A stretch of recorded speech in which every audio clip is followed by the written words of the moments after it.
Yeah, just start from the top and just play like to the middle. I like the ending the best. Oh, just play half to the middle, Alright. to the end. Yeah, it's like Whichever part you it's like. like the first three numbers of your phone number and the last That's two. 4.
Yay.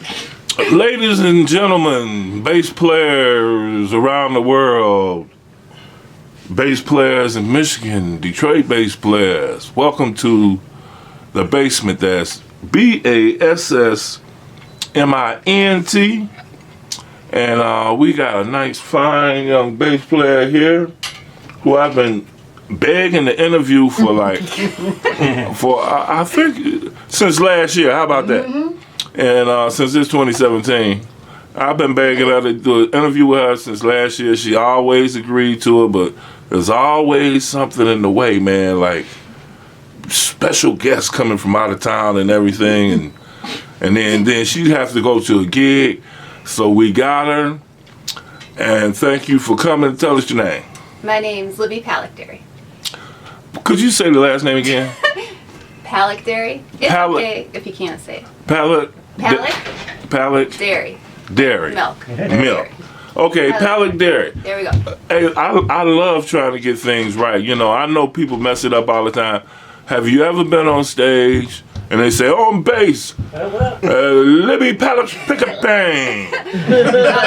I was recently called Libby Palackdharry, which is kind of interesting. Usually I'm just Libby. Welcome to the basement. Thank you. Thank you for coming to the basement. That's BASSMINT. You are a fine bass player. I've seen you online, and I just wanted to interview you. Is that okay? That's great. But first, before we get to that, I'd like to introduce our panel of bass players. Starting to my left. Tell us your name. Robert Taylor. Robert Taylor, a Detroit bass player. He's not quite a bassman alumni because I hadn't interviewed him yet. But he's been here several times. Thank you for coming to hang out with us. No. Now, what is that you got with you? Marcus Miller V7 Sci V7. That's what I'm doing. Woo! Pretty pretty. You like it? Love it. Do you like that Marcus Miller side bass? Yeah, the thing I found out about this though, it sounds just like Marcus Miller's bass right out the box. You know what? I bought a Marcus Miller bass once to try to sound like Marcus Miller, and then I realized the only way my bass gonna sound like Marcus Miller is if Marcus Miller played. You know, I realized that. So I've played, not yours personally, but I've played some, and that's an awesome bass. We've also did a review. We did a review on the side bass, and that video is so popular that Sire, the manufacturer, put us on their website. If you go to the Sire website, you'll see our video that we did in the basement reviewing their product. All their stuff. Man. Yeah, and they ain't paying us, but we ain't paying them either. So You missed the awesome review that Pope just blessed it. we should. I should have taken that, shouldn't I? Okay. All right. Next to him, tell us your name. Rodney Bonner. You move your bass out of the way a little bit. Rodney Bonner, and welcome to the basement. You play bass? Yes. Electric and upright. And that's your monstrosity right there. Yeah. What's your last name again? Bonner. Rodney Bonner. I'm just trying to remember so I don't call you Adrian again. Now check this out. Folks, when I pulled up, a car came in behind me and something was sticking out the side.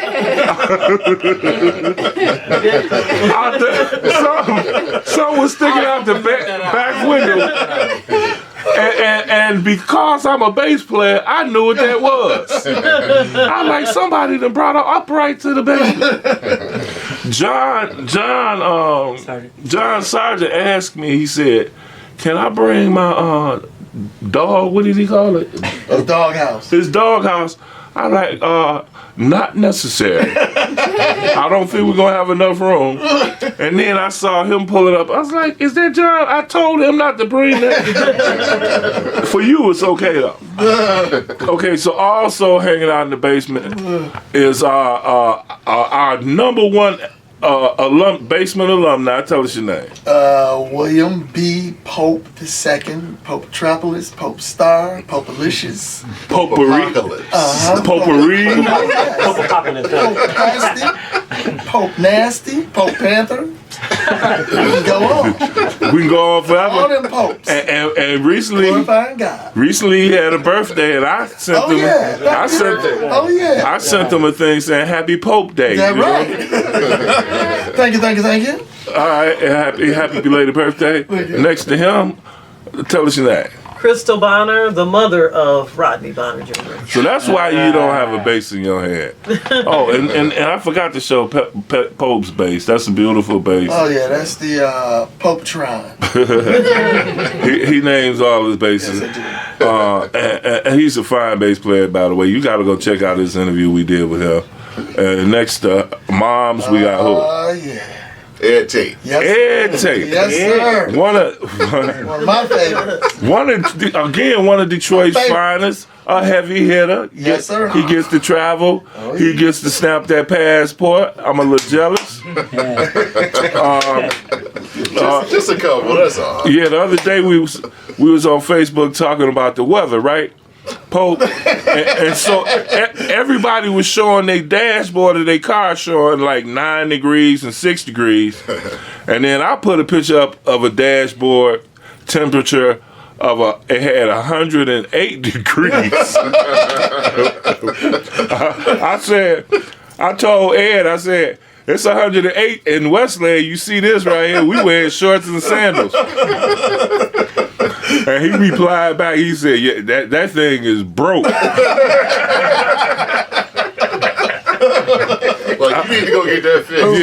Immediately. I wanted to add, well, it's saying that because the car's on fire. Also, next to him, tell us your name. Charles Folks. Charles Folks, another almost in the basement alumni. Sir. He's been here, but we hadn't interviewed him. But we getting to you too, brother. Thanks for coming out. Ed, what kind of bass you got? I forgot to show yours. Just old Fender P bass. Yes, sir. Right, he got a different bass than last time he came. And Yeah, that one's gone. I got an People going back Ibanez. to the P's. Yeah. There. I mean, it's Ibanez. Ibanez 5 string that looked like a SR 505 or something. Yeah. Okay, and also hanging out with the basement is the owner of the basement. Tell us your name, sir. Reginald Canty. And as always, thank you very much, Reginald Canty, for allowing us to use your lovely, worldwide known now in 225 countries, basement. And that's BASSMINT. Glad to have you here. Thank you very much. Thank you very much. Sorry about that, Libby. Sometimes you lucky it's only 6 bass players in there. sometimes it takes a lot longer to introduce everybody, but I have to introduce everybody because I appreciate them coming to the basement, and so does our viewers, and you'll see why in a minute. Now, the first question, I already asked you one, but the first question I really like to ask people, and it really excites me to ask this question. When did you start playing the bass, and why? Well, I was in 7th grade, actually, so I've been playing for a while. Wow. Yeah. I had a good friend who was a drummer, and about that time, the Red Hot Chili Peppers, I know there was different feelings about Flea, but they came out. That was the same time Aeroplane came out, so I don't know if you guys know that song, but it's a real funky song, great bass solo, and I was like, what is that? So, and, you know, I love Motown and having dance parties, and so, you know, it's just natural to want to play bass. So, actually, for my mom's birthday, she went out and got me a bass, which was really cool. In the 7th grade? In the 7th grade. That is awesome. Pretty good. Yeah. Do you remember what kind of bass it was? Yes, it was a Fender Jazz bass. Do you still have it? I do. I can't get rid of my first bass. So, Listen, did you hear that? Did you hear that, folks? Don't get rid of your first bass. No. Pope played a song for us earlier in one of the bands that he's in. Said, "I wish I knew now what I knew back." I wish Should have I. known better. Yeah, something like that. That is a good thing. A lot of people regret not keeping their first bass. I still have my second bass from 1972, and I still have the same strings on it, and I'm scared. I'm scared if I touch them, I might get ptomaine poisoning. You know what I'm saying? Something. The strings is, I'm telling you, they old. The oxidized. It might just fall off, fall loose. Nah, they stand on there. Oxidized. But I love the fact that I got that bass. And but this ain't about me, this is about you. So you started playing the bass that young, and when did you start getting to play with other people and stuff? in high school, I joined the band. So I was in the jazz band and in the orchestra. I did the upright bass until I graduated, and I didn't have free access to an upright bass. That was my upright bass playing. And all throughout high school, college, I've been playing with friends. So, and it's only recently, though, that I've been in groups where we wanted to get out of the basement and on the stage and play in front, and that's a lot of fun. Yes, it I is. really wish I had, done that more. Yeah, I've seen a lot of pictures of you playing on stage and everything. Yeah, I've had some fun gigs. Do you use that bass right there when you do the stage stuff? Yeah. What kind of bass is that? It's my Ernie Ball Music Man Stingray. Okay, and That's a nice sounding bass. for some of my viewers who don't ask the right questions sometimes, or leave out stuff, what kind of strings are you using? Well, I think they're Ernie Ball Music Man Stingrays. I don't like changing my strings. I like, the old. I feel like it's Jamerson, right? In homage. you know. I just don't want to change. They're old, so I kind of don't remember. There you go. Well, I don't change my strings either. Seriously, They last, so why? All right, so Libby, I've seen you play on stages through Facebook. I haven't seen you personally. That's on my list of things to do. Good. How is it once you started going from the basements and you guys started hitting the stage? How was it? How is it to play on that stage? Well, the first time, the first gig we did, my husband said he's never seen me stand so still in my entire life. So I thought that was good feedback. And so it took a minute to get used to it, but now it's fun getting on stage and there's good energy. So we just have fun. And what's the name of your band in case I want to come and see you perform? I'm in 2 bands right now. I've been playing with a band called Zozette and the Groove for a while, and we do covers, but we always have to change them to make them be our own, have our own flavor. And then I just recently joined a rock and roll band called Wizard the Girl. Who is the wizard? It's a mysterious title to leave people thinking about. Okay, yeah, you got me because wizard's the girl. I was wondering if you were the wizard. You know. It's up to interpretation. Okay, well, see, we're gonna have to check that out. Now, being a bass player from such a young age and just hearing bass lines, and I guess Flea was a one that just put it over the top. Like, I gotta play bass. Who are some of your favorite bass players? Yeah. Well, so right after the Red Hot Chili Peppers, Jamiroquai also is a band I've been listening to forever. Yes. Stuart Zender is Yep. Oh, yes. phenomenal. And their new bass player is awesome too. But that's Stuart. yeah. So it was the same time that Aeroplane came out, the Traveling Without Moving Yep. album came out, and I was just I was in love. Who you listening? Who you listening to? Well, and I've realized over time that probably my favorite bass player is actually Chuck Rainey. I really like his warm, fuzzy sound, and like him. And just a couple years ago, I listened to Donald Byrd and his albums, and like Bernard Purdie and Chuck Rainey. Like that's just I love that. That's like perfect to me. So and then of course Larry Graham is you can't. So those are probably the big ones for me. Right. That is awesome. Some you just named a couple of my favorites. At first, you was naming people I never heard of, and then now, then when you mentioned Chuck Rainey, I was like, yeah, I heard of somebody she heard of, or she heard of somebody I heard of, and Larry Graham, of course, that's the founder of Thump and Pluck, or Slap and Pop for you new people. And I just heard you say Jocko. Yeah. You listen to it? Yeah. You ever try to play some Jocko? Oh, one other guy, Paul Jackson. Of Herbie Hancock. Yeah. That Chameleon is my beep. Chameleon is my beep. For real. Right. That's cool.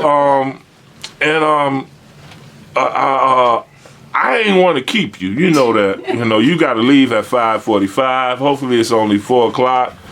Y'all set y'all clocks back an hour so she can stick around with us. Right. But so I ain't want to keep you, but I did want to know if we. Well, first of all, let me ask. Anybody else have any questions for this fine bassist? Being that she's a lady and all, Do anybody ever, like, after the show come up and say, hey, that's awesome? Because to me, it's still kind of rare to see a lady play bass. For me, I don't know if it's because I'm old school or not, but it's just as rare for me to see a lady driving a motorcycle or a lady driving an 18-wheeler. It's just a little... I mean, I love it, but I don't want to make it a divisive thing. Right. But does anybody ever just come up and compliment you, say that's an awesome job, or anything like that? Yeah, people are. There's a lot of really supportive people out there, and I really appreciate that. The last gig I played at, we were opening up for this other band, and I talked to the bass player after we had both played. And he said that, when me and another girl, it's 3 girls and a guy in that band, the Wizard, the Girl, and when we got up, didn't know really what to expect. And then when we started playing, he's like, oh, because he knew he had to play after us. So I thought that was a compliment. That's pretty good. Yeah. And then one guy was kind of funny. I was borrowing his rig, he had an Ampeg, and after I was done, he said, oh, that Music Man Stingray sounded so great through my speaker. And I was like, oh, okay. Thank you. A roundabout. Right. But you, the music man. Right. Just passed you. Right, yes. And how about girls and ladies? Do you inspire have any girls came up and like, I want to play bass? Yeah. Because I know a couple of Detroit lady bass players, right? Yeah. I agree there needs to be more. I'd love to see more. One of the shows, there was a girl who came up and said she started playing and taking lessons, and she really wanted to keep going afterwards. So yeah. Yeah. Now, what rig do you normally play through? Because I know, like some of the shows, you probably can't bring your own stuff. Right. But normally, what do you normally I play have through? a PV that I inherited from my neighbor. It's like 100 watts. So I'm actually trying to decide what to get next. That's the next thing I need to buy. So I would like to get something I can carry on my own and not spend too much money. Yeah. Yeah. Well, maybe after we do our interviews, because folks, we're gonna interview that guy right there, Rodney. Yep. We're going to interview Robert. Maybe not today. We're going to we've already interviewed the Pope. Please go back and watch the Pope's interview, and we're going to interview him again. And he said we're going to ask him, instead of asking him when did he start playing the bass and why, we're going to ask him. What would you say we was gonna ask you? Gonna ask you why are you still playing the bass and why? Yeah, why are you still playing the bass and why? Why? And then we just recently got Ed after years of begging. My favorite. So we ain't gonna have to interview him today. But we're gonna do Chuck. Here's the secret. I'm his understudy, so right. Whenever he has to go, I'm his understudy, and I'm very honored. Well, we're gonna do Chuck also. Yes. If we have time to do Chuck. Do anybody ever call you Chuck Childs? Nope, he said don't call me that now. He looking like no. When I was a kid, there was a guy that stayed around the corner. We had the same name. We called him Chuck. They called me Charles. Right, because I have to ask, because instead I like to just cut to the chase, Right. but people like, no, I go by Charles. Right. Like David Pastorius, I started calling him Dave. He said, that sounds like somebody at a bar. I like David. You know. Don't forget Buckaroo back there. Yeah, I ain't gonna. Me already. Got me at the Stardust. Yeah, I got Buckaroo. We got him already, so we only got 3 to do. So y'all hang around for that. And somebody else had a question for you besides me. What you got? Did you all speak on the lady bassist? What's her name? Spalding. Esperanza. Yeah, Esperanza. I think you know what. Well, And Ida Nilsson. well, we can go all day on lady bass players, Right, but we were just talking but about she didn't. She inspired. She didn't mention them. Oh, okay. So we'll wait to who you know, we get comments all the time. Why y'all didn't mention Ida or Rhonda or Deborah Killings? And we know all of those ladies, and we want all of those ladies in the basement, or we want them on Skype. It's just we can't name everybody, because I just found out about another lady that blew me away called Zisha Glick from Ireland. Oh yeah. She was, Yeah. you know what I'm saying? Yeah. I got a cousin, Peggy Green. She's a bassist, man. She's. Well, bring her to the basement. I'll see if she'll come. Nah, well, kidnap her and bring her to. That's how we. Tell you how my friend's grandfather used to say, if was a fifth, you'd be drunk. Just bring her. But I tell you, Liv, just keep on doing what you're doing. Because the thing I'm noticing right now is that even though the females, a lot more females are playing a male-dominated instrument, it's becoming more acceptable now, because they can't take it away from them no more. Right. So just keep on doing What you doing? what you're doing. Right. I love it. Yeah. So what's your future aspirations and plans for the bass guitar for the future and stuff? Yes. Well, short-term goal, hopefully short-term goal, is to get more comfortable soloing, because I still kind of have to plan out a solo. I can't just get up there and solo, so I'd like to do that. Play more gigs. So if anybody needs an opening band, I got 2 bands. And again, the name of those bands? Wizard the Girl, we're rock and roll originals, and then Zozette and the Groove, where we do more covers. We have some originals, but we never do a straight cover. We always have to add in our own. And where are you based out of in Detroit? Where do you I reside? live in Royal Oak. Okay, now if we wanted to hang out with you, Libby, and you know, they got all this social media and stuff. If we wanted to hang out with you and keep up with you, such as I do, how can we get a hold and contact you? Well, I'm on Facebook, Libby Palackdharry, and I'm also on Twitter. I like Twitter. Yo Gazpacho, which is the soup, the Spanish soup. Yeah, the Yo Spanish Gazpacho. soup. It's delicious. Gazpacho. So, Yo Gazpacho. It's my Twitter handle. Okay, and before you play us out, did anybody else have any questions? Yeah, I did. Okay. How long you been playing? Well, I started in 7th grade, and I'm Okay. at the age where you can guess how long that was. Right. Hey, check it out. What do Just a couple of gazettes. isn't that a nice way to ask? How old are you? Because we already know it's 7th grade. As soon as we get the age, watch them calculators start.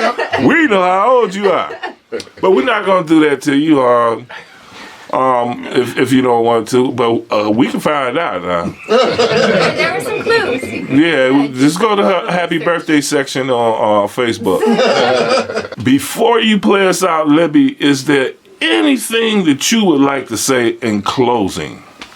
Well, I just got to do a quick little shout out to Mr. Lamont Johnson. I started taking lessons from him about a year ago, and I also speak Spanish, and it's like I remember a point in time where I was able to speak Spanish, and it like wouldn't hurt my brain to speak Spanish. It just kind of happened, and I feel like since taking lessons with Lamont, I kind of feel like that with bass, where it's it just kind of flows out a little bit more, which is kind of cool. I didn't expect that to happen. There happens to be in a Lamont Johnson. That's right. It's so funny. I show up to practice, and we both have our Yeah, the same. like, yeah. Yeah, you know what? Lamont Johnson, It's one of my I was just... If I laugh, I'm not, no disrespect, but Lamont is funny to me. And we were talking on the phone today, and I was telling him I'm a huge fan of his. Mm-hmm. And then I said, because I weigh 300 pounds, you know.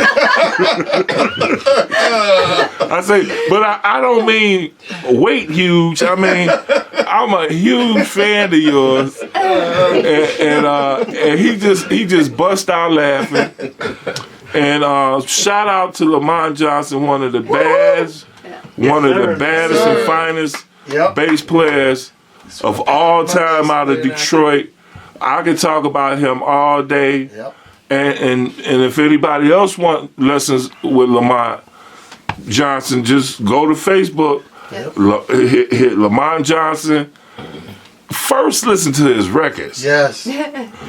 No, first go to my Facebook page. Right now at the top, I got a Lamont Johnson song called Dreaming. Just right there on the top is killer.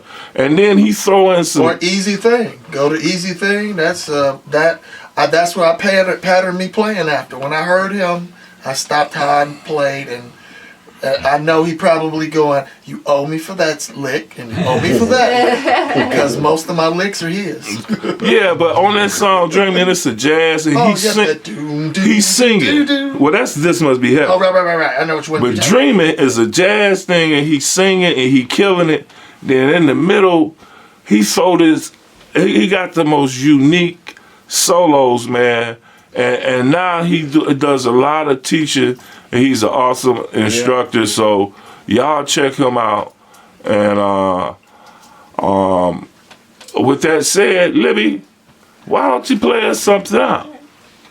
Ladies and gentlemen, Detroit bass player Libby Palackdharry.